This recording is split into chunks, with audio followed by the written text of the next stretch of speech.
Welcome to Khan's Crop Academy. Good morning, student. Hi, we are going to learn Standard 11 Agriculture, Science and Technology and Crop Science paper first.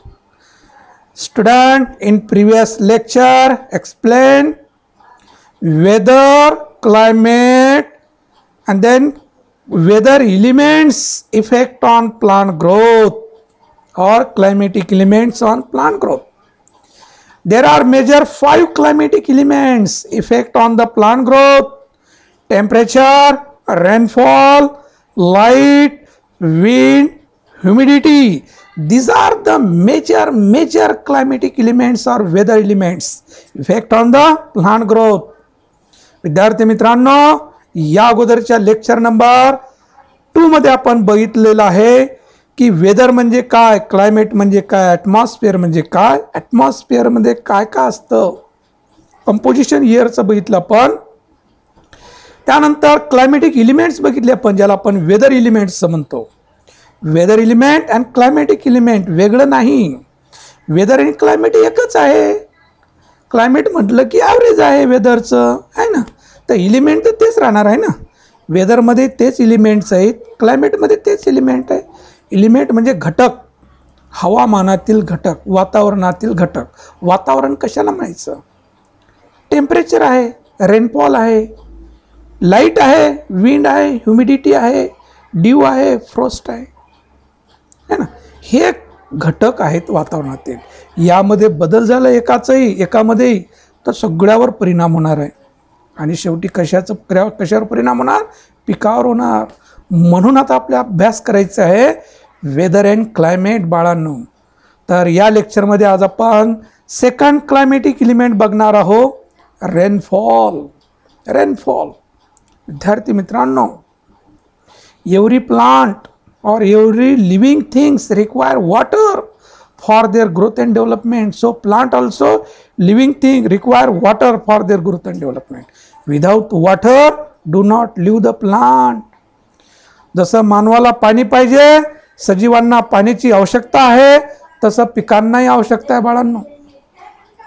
पिकाच्या वाढीसाठी पाणी फार महत्त्वाचं घटक आहे, है ना. प्रत्येक प्राण्यामध्ये, वनस्पतीमध्ये हे पाण्याचं प्रमाण जास्त आहे. 90 ते 95% पाणी असतं शरीरामध्ये, आहे ना. तर पाणी हे जीवन आहे असं म्हणतो आपण. पाण्याविना सजीव जगू शकत नाही बाळांनो. तर विद्यार्थी मित्रांनो, फार महत्त्वाचा टॉपिक आपण बघत आहोत. हे बेसिक आहे, एवढं नॉलेज असणं फार गरजेचं आहे. तर विद्यार्थी मित्रांनो, वेदर अँड क्लायमेट हे आपलं बेसिक आहे.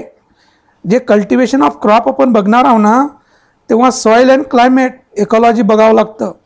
म्हणून आपण सॉईल संपविलं, आता क्लायमेट सुरू आहे आपलं, है ना. तर हे बेसिक कन्सेप्ट आहेत. टेक्स्टबुकमध्ये थोडं दिलं असेल, पण बेसिक व्यवस्थित मी घेत आहे. तुम्ही जर टेक्स्टबुक आणि बघितलं तर टेक्स्टबुक हे शॉर्टमध्ये दिलेलं आहे. तर इथं आपण जर 100 शब्द सांगितले तर 10 शब्द तुमच्या डोक्यात राहणार आहे. म्हणून थोडं लेंग्दी घेणं गरजेचं आहे. नाही तर असं होणार नाही, सर लयच डीपमध्ये चाललेत बाबा, काय करायचं आपल्याला, का नीट द्यायची आहे काय क्रॉपची, तसं मानू नका हा बाळांनो. तर जर तुम्हाला 100 शब्द जर सांगितले मी, तर ते लक्षात 10 राहणार, यासाठी सांगायची गरज आहे ना. म्हणून व्यवस्थित सांगणं गरजेचं आहे की जेणेकरून तुमच्या डोक्यामध्ये राहणार आणि तुम्ही इझिली पेपरमध्ये लिहिणार लक्षात. तर विद्यार्थी मित्रांनो, आपण व्हिडिओ बघत असताना नोटबुक आणि पेन घेऊन बसत चला. समोर आपण नोटबुक आणि पेन असायला पाहिजे. लगेचच्या लगेच आपण नोट करत चालायला पाहिजे. काही या PPTमध्ये लिहिलेलं नसतं, पण तेव्हाच्या तेव्हा मी माझ्या एक्सपिरियन्सनं मी सांगतो तुम्हाला, तेव्हा तुम्ही नोट करून घेत चला. मी जे बोललेलं त्यासाठी नोट करायचं. आणि आपण तर हे जे PPTवर दिसत आहे तुम्हाला, हे टेलिग्राम चॅनलवर मिळणारच आहे मटेरियल तुम्हाला. प्रत्येक चॅप्टर संपल्या आपण संपल्याबरोबर, चॅप्टर संपल्याबरोबर पूर्ण व्हिडिओचे जेवढे काही PPT आहे म्हणजे PDF आहे, हे सगळं तुम्हाला टेलिग्राम चॅनल, आता कोणतं telegram channel? Khan's crop academy telegram channel, यामध्ये आपण PDF अपलोड करत राहतो. जे काही आहे माहिती ते सगळं अपलोड करतो. दुसरं, आपण सुरू केलेलं आहे प्रत्येक चॅप्टरवर ऑनलाईन टेस्ट. रॉक अँड सॉइलवर टेस्ट सोमवारी झालेली आहे ना, तर त्याची लिंक आपण टेलिग्राम चॅनलवर टाकलेली आहे. ते टेलिग्राम चॅनलवरून लिंक बघायचं आणि परीक्षा द्यायची तुम्ही, तेव्हाच तुमच्यासमोर रिझल्ट असणार आहे. म्हणजे आपलं किती अभ्यास होऊ लागला, आपल्याला किती समजलं आहे, सगळं तुम्हालाच कळणार बाळांनो. एवढं सोपं शिक्षण झालेलं आहे. पण मानसिकता पाहिजे शिकण्याची. सगळं काही उपलब्ध आहे. पप्पानी 10-12 हजाराचा 6 हजाराचा मोबाईल आणून दिलं, त्यासाठी मुलगा माझं ऑनलाईन अभ्यास करायला म्हणून आहे ना. कोणाला टॅब आणून दिलं असेल, कोणाला कॉम्प्युटर आणून दिलं असेल, त्यांच्या परिस्थितीनुसार आहे ना. आई वडील आपल्या मुलाला करतात, पण तसं मुलांनी रिस्पॉन्स द्यायला पाहिजे. जे आपण सॉईल फर्टिलिटी प्रॉडक्टिव्हिटी बघितली नाही, तर रिस्पॉन्स मॅनेजमेंट प्रॅक्टिसेस रिस्पॉन्ड, त्यालाच आपण काय म्हणतो, सॉईल प्रॉडक्टिव्हिटी. तसं आपण जे अपलोड केलेले जे व्हिडिओ आहे ते व्यवस्थित बघा, नोट करून चला, नोट करत चला आणि व्हिडिओ बघत चला. दुसरं महत्त्वाचं, इतर जे मित्र आहेत तुमचे त्यांना जास्तीत जास्त शेअर करा, जास्तीत जास्त शेअर करा की त्यांनाही बघायला मिळेल. माझे मित्र माझ्याबरोबर बघावं असं असायला पाहिजे, त्यासाठी त्यालाही शेअर करा आणि सबस्क्राईब करा. सबस्क्राईब केल्यामुळं काय होणार, नोटिफिकेशन मिळणार तुम्हाला, आणि नोटिफिकेशन मिळाल्यामुळे तुम्हाला व्हिडिओ येणार तिथं आणि तुम्ही बघणार. म्हणजे यूट्यूबमध्ये जाण्याची गरज नाही तुम्हाला की किती व्हिडिओ झाले, कोणते चॅप्टर झाले, सगळं तुम्हाला नोटिफिकेशन मिळत राहणार. हे सबस्क्राईब करायचा फायदा आहे बाळांनो. तर बघूया आपण rainfall. Rainfall is a main source of water for plant growth. Main source of water for plant growth. Rainfall is a directly और indirectly source of water. Directly और इनडायरेक्टली सोर्स ऑफ वॉटर. नाही आम्ही पावसाचं पाण्याची गरजच नाही म्हटलं तुम्ही, नाही माझ्याकडं बोर आहे, माझ्याकडं विहीर आहे ना, आमच्याकडे मोठं डॅम्प आहे, आम्हाला पावसाची गरजच नाही हो, 10 वर्ष आलं नाही तरी चालेल, असं होईल का रे बाळांनो? अजिबात नाही. पाऊस झालं तरच बोरमध्ये येणार, विहीरमध्ये येणार, नदीला येणार, नाल्याला येणार, कालव्याला येणार, डॅम्पला येणार, आहे ना बाळांनो. म्हणजे मेन कोण आहे? रेनफॉल आहे. पाऊस जर चांगलं झालं तर आपलं वर्ष चांगलं जातं आहे ना, आणि दुसऱ्या वर्षी जर कमी जास्त झालं तरी ते सांभाळतं. पण कंटिन्यू 4-5 वर्ष पाऊस जर झालं नाही तर किती हाहाकार माजेल बाळांनो, आहे ना. खेडोपाडी टँकरनं पाणी चाललं म्हणतं, आहे की नाही. म्हणजे रेनफॉल मेजर आहे बाळांनो. It is beneficial as well as harmful effect on plant growth. Rainfall is a beneficial effect and harmful effect on the plant growth. Plant require water at all growth stage. All growth stage, that is germination stage, seedling stage, vegetative growth stage, flowering stage, grain formation stage, etc. तर पिकाच्या सगळ्या वाढी अवस्थेमध्ये पाण्याची गरज आहे. असं नाही फक्त पेरते वेळेसच पाणी पाहिजे असंही नाही. सगळ्या स्टेजमध्ये पिकाची अवस्था असतात. रोपटी अवस्था म्हणतो आपण, है ना. नंतर आपण म्हणतो व्हेजिटेटिव्ह ग्रोथ, म्हणजे वाढ होण्याची. एकदम पीक काय होतं 15-20 दिवसांनी झपाट्यानं वाढतं बघा. ग्रँड ग्रोथ स्टेज झपाट्यानं वाढतं. नंतर फ्लावरिंग स्टेज, फुलं येण्याची अवस्था. नंतर धान्य भरण्याची अवस्था. तर ह्या अवस्था असतात. तर सगळ्याच अवस्थेमध्ये पाणी असणं आवश्यक आहे. आणि ते जास्त झालं तरी वाईट परिणाम आहे, कमी झालं तरी वाईट परिणाम आहे ना. Plant requires rainfall throughout the growing season at even distribution. आपण बऱ्याच वेळा म्हणतो काय पावसाचं पाऊस येऊ लागलं बा, पाणी दिल्यासारखं. बरोबर 4-5 दिवसांनी जसं आपण पाणी सोडतो ना मोटरीचं वगैरे, तसं पाऊस झाला असं म्हणतो आपण. पण जमिनीच्या बाहेर तर निघालं नाही बाबा. पीक तर फार जोमदार आहे, म्हणजे पिकापुरतं पाऊस होऊ लागले. म्हणजे इव्हन डिस्ट्रीब्युशननं पाऊस येऊ लागला, जास्त नाही कमी नाही, आणि पिकं तर छान डोलू लागलेत है ना. जसं पाणी देऊ लागलो आपण असं पाऊस पडू लागला. अशी परिस्थिती कधी कधी होते, तेव्हा शेतकरी खुश होतात. परंतु म्हणतात उन्हाळ्यात पाणी मिळेल की नाही, पीक तर जोमदार आहे बाबा, पण कुठंच पाणी साचलेलं नाही अजून, असंही म्हणतात ना. Heavy rainfall result waterlogging condition in field. Heavy rainfall result waterlogging condition in the field, erosion in field, growth of roots, aeration, pollination, harvesting and quality of food.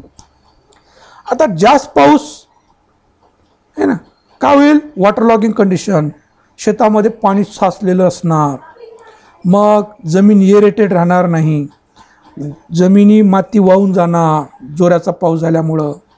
नंतर पिकाच्या मुळाची व्यवस्थित वाढ होणार नाही, मुळाला हवा मिळणार नाही, पूर्ण पाणीच भरलेलं असणार त्या पोर स्पेसमध्ये. शिकला ना आपण पोर स्पेस, कणाकणामध्ये जी जागा असते रिकामी पोर स्पेस, ते पूर्ण पाण्याने भरलेलं असणार. जेव्हा पॉलिनेशन है ना, जोराचा पाऊस झाला की पोलन ग्रेन काय होणार? गळून जाणार त्या कणसावरून. हार्वेस्टिंगच्या वेळेस आज जे परिस्थिती आहे, आज आहे 11 ऑक्टोबर 2020, आज पावसाची परिस्थिती आहे आणि सोयाबीन काढण्याचं पिरियड सुरू आहे. बघा बरं आता किती अवघड आहे शेतकऱ्यांचं. ढगाळ वातावरण आहे, पाऊस येऊ लागला आहे, सोयाबीन काढायला आलेलं आहे, काही शेतकरी काढणी केली, गंजा मारू लागले, काही शेतामध्येच आहे. किती भागदौड आहे शेतकऱ्याची. म्हणजेच पाऊस हे काय करत आहे? शेतकऱ्याचं नुकसान करत आहे ना. फायदाही करतं, नुकसानही होतं है ना. हार्वेस्टिंग पिरियडमध्ये पाऊस आलं की हार्वेस्टिंग पिरियड वाढणार, मग ते वाढल्यामुळं काय होणार? त्याचे शेंग फुटून जाणार वेळ झाल्यामुळं. थोडी तापमान वाढलं, ऊन पडलं की शेंग काय करणार? फुटणार, सोयाबीनच्या नुकसान होणार, शेंग तुटून पडणार, मग क्वालिटी बॅड होणार फूडची. ज्वारी असेल, ज्वारी काळी पडणार, असं होईल की नाही, म्हणजे नुकसान होणार. तर जास्त पाऊस हे शेतकऱ्याला नुकसानसुद्धा करतं. Flood causes soil erosion and damage to the crops on river bank. आता भरपूर पाऊस झाला, हे नद्या भरून चालल्यात, नद्या फुटल्या म्हणतात आपण, आहे की नाही. मग त्या नदीकाठच्या जमिनीमध्ये पाणीच पाणी 2-3 दिवस साचलेलं असतं, हे पिकाचं नुकसान होतं. मग शासन काय करणार? हेक्टरी 2-3 हजार देणार. आता एका हेक्टरीला 2-3 हजार काय होईल हो? काहीच होणार नाही. आणि तसं एका हेक्टरमध्ये पिकल्यानंतर किती? 50 हजाराचा माल होतं. शासन देणार का एका हेक्टरला 50 हजार? नाही देऊ शकत. म्हणतो आपण, म्हणतो ना की देणारा देव हे कसं आहे की नाही. बघा ना, माणूस देऊन देऊन काय देणार आहे ना. शासन किती मदत करणार आहे करून करून. तर देवानं दिलं पाहिजे असं म्हणतो की नाही. शेत पिकाला पाहिजे, तेवढं उत्पन्न तेवढं कोण देणार आहे का? नाही बाळांनो. तर हेच तर आहे. तर हे नदीकाठच्या जमिनी पूर्ण फ्लडिंग होणार, पूर्ण ते पिकाचं नुकसान होणार. Waterlogging condition affects soil aeration, root growth, micro organism etcetera. मग वॉटरलॉगिंग झालं म्हणजे पाणी साचलं की हवा खेळती राहणार नाही, पिकाच्या मुळाला हवा मिळणार नाही, त्या जमिनीमध्ये असणारे मायक्रो ऑर्गॅनिझम जे आहे त्यांनाही हवा मिळणार नाही, त्यांच्या वाढीवर इफेक्ट होणार. व्हाईल लो रेनफॉल, आतापर्यंत काय बघितलं पण जास्त पावसामुळं काय होतं. आता लो रेनफॉलमध्ये काय होतं? While low rainfall reduce the growth and yield, कमी पर्जन्यमान झालं, कमी पाऊसमान झालं तरी उत्पादन घटतं, पिकाची वाढ खुंटते, समाधानकारक उत्पन्न मिळत नाही. लक्षात. तर असं काय करतं? पाऊस परिणाम करतं. Rainfall measuring by instrument rain gauge. मग पाऊसमान पर्जन्यमान मोजण्याचं जे इन्स्ट्रुमेंट आहे, मेजरिंग इन्स्ट्रुमेंट, त्याला काय नाव आहे? रेन गेज म्हणतात त्याला. रेन गेजद्वारे पाऊसमान मोजलं जातं, पेपरमध्ये येतं. 4 तासामध्ये 30 मिलीमीटर पाऊस झाला लातूरला, आहे ना. 4 तासामध्ये 100 मिलीमीटर पाऊस झाला कोल्हापूरला, सांगलीला, साताऱ्याला. असं येते की नाही? हां, तर कोण मोजत बसलं? ते इन्स्ट्रुमेंट ठेवलेलं आहे, ते मेट्रोलॉजी लॅबमध्ये त्या त्या तालुक्यामध्ये ठेवलेलं आहे. ते पाऊस येत राहतं, त्यामध्ये जमा होतं. जसं आपण किलो म्हणतो, 1 किलो आहे की नाही. आता 1 किलो पूर्ण जगामध्ये मेजरिंग एकच आहे ना, कुठे जा, आहे की नाही. कोल्हापूरला गेलं तर 1 किलोच मिळणार, तेच माप असणार आहे. तसं हे रेनफॉल मेजरिंगचं जे आहे इन्स्ट्रुमेंट, ते आहे रेन गेज, आणि त्याचं युनिट आहे मिलीमीटर किंवा सेंटीमीटर किंवा इंच, असं त्याचं युनिट आहे. जसं टेम्परेचरचं युनिट मोजलो की नाही आपण, केल्विन, फॅरेनहीट, सेल्सिअस म्हटलं आपण, आहे ना, तसं मिलीमीटर, सेंटीमीटर, इंच, सगळ्यात लहान युनिट पर्जन्यमानाचं मिलीमीटर आहे ना, त्यानंतर सेंटीमीटर, त्यानंतर इंच, त्यानंतर इंच. तर अगोदर इंचच होतं, पण आता स्टँडर्ड युनिट आलेलं आहे मिलीमीटर, सेंटीमीटर, यामध्येच मोजलं जातं, आहे ना. लहान युनिट मिलीमीटर, मोठं युनिट सेंटीमीटर. आता 10 मिलीमीटर म्हणजे 1 सेंटीमीटर. आपली पट्टी असते की नाही, मोजमाप पट्टी, तिथं असते की नाही सेंटीमीटर. 1 सेंटीमीटरमध्ये किती मिलीमीटर असतात? 10 असतात. तसंच हे आहे पाणी मोजण्याचं, पाऊसमान मोजण्याचं. तर ह्या पद्धतीनं ही आहे वॉटर लॉगिंग कंडिशन. बघा पाणी साचलं आहे की नाही, बघा इथलं पीक कसं आहे, हे जर कंडिशन बघा, इथं पूर्ण पीक काय झालेलं आहे, पाण्यामध्ये दबून गेलेलं आहे, आणि ते पीक पूर्ण नुकसान होणार बाळांनो. असं जर पाऊस राहिलं तर हे पीक येणार का हो बाळांनो? हे हेवी रेनफॉलचं इफेक्ट आहे पिकावर. असं होते की नाही. हे high rainfall, heavy rainfall, continuous rainfall, effect on the plant growth, water logging condition. पूर्ण पाणी साचलेलं आहे. मग हे पाणी साचलेलं आहे म्हणजे पाणी पूर्ण या पोर्स भरलेलं आहे, याच्यामध्ये हवा अजिबात नाही, निघून गेली. आता हे पिकं कसे वाढणार? वाढ होईल का या पिकाची? नाही, हे जळून जाणार. आणखीन हे पाणी निघून गेलं नाही, ते पूर्ण जळून जाणार आहे, पूर्ण पीक जळून जाणार. इथलं जेवढे दिवस जास्त पाणी इथं साचलं तेवढं पीक काय होणार? वाढून जाणार आहे पाण्या जास्त पावसामुळं. तर जास्त पावसामुळेही पीक जळून जातं बाळांनो, आणि कमी पावसामुळेही पीक जळतो, हे माहीत आहे. नेक्स्ट हे बघा कसं वॉटर लॉगिंग कंडिशन आहे. बघा किती पाणी साचलं आहे पिकामध्ये. असं असतं नदीकाठच्या जमिनीचं, आहे ना. नदीकाठच्या जमिनी ही परिस्थिती असते बाळांनो. हे पाणी साचलेलं आहे पिकामध्ये. कशाचं पीक आलं आहे ते, आहे की नाही. तर त्या ओढीमध्ये त्यांनी ते गवत घेऊन चालले, ते पीक, आहे ना, जनावरांसाठी. तर असं नुकसान होतं शेतकऱ्याचं. हे water logging condition, flooding condition, याला म्हणतात फ्लडिंग. समजलं. आता ब्लॅकबोर्डवर दाखल होतं, बघायला मिळालं असतं का तुम्हाला? नाही. तर बाळांनो आपल्या 12वीचं सिलेबस एवढं सुटेबल आहे, असं टेक्निकल आहे, नॉलेज आहे, आणि व्यावसायिक दृष्टीने अभ्यास तयार केलेला बाळांनो. काय मशरूम प्रोडक्शन, काय नर्सरी मॅनेजमेंट, काय ते सीड टेक्नॉलॉजी, सीड टेस्टिंग, काय भारी भारी चॅप्टर आहे. लय मजा येणार आहे तुम्ही 12वीत आल्यानंतर. तर विद्यार्थी मित्रांनो, असंच आपण 12वीचं शिकवलेलं आहे. तर हे लो रेनफॉल बघा, स्ट्रेस ऑफ मॉइश्चर, आहे ना, पाणी कमी पडलं, बघा कसं भेगा पडले, आहे ना, पीक कसं बारीक बारीक आहे, हे लक्षात.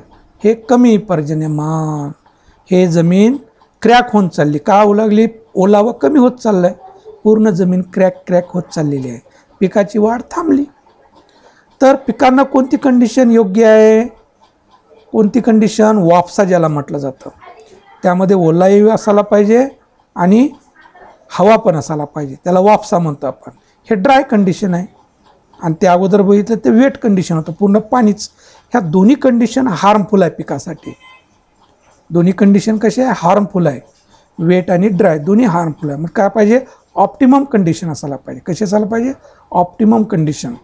थोडंफार ओलावा असायला पाहिजे, म्हणजे चिखल पण नसायला पाहिजे आणि कोरडं पण नसायला पाहिजे. ही कंडिशन पिकासाठी फारच उपयुक्त असते. हे पीक झपाट्यानं वाढतं. ऑप्टिमम रेनफॉल म्हणणार त्याला पण.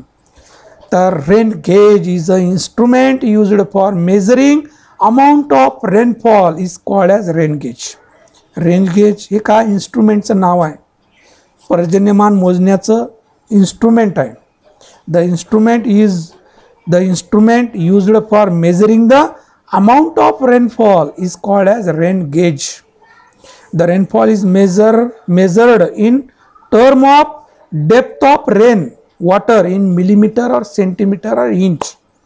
3 युनिट आहे, त्यामध्ये मिलीमीटर हे जास्त चालतं, त्यानंतर सेंटीमीटर, इंच हे आता कमी झालेलं आहे. इंच हे ॲक्युरेट नसतं आहे ना, स्टँडर्ड युनिट नाही. तुम्ही सगळं MKS IS हे सगळं तुम्ही बघितले ना युनिट फिजिक्समध्ये. तर मिलीमीटर सेंटीमीटर हे स्टँडर्ड युनिट आहे आणि हेच चालतं. तर बघूया आपण, हे इन्स्ट्रुमेंट असतं मेजरिंग, हे रेन गेज आहे.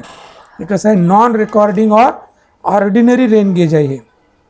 तर हे एक आहे, यामधलं हे काढून दाखविलं की यामध्ये का असतं.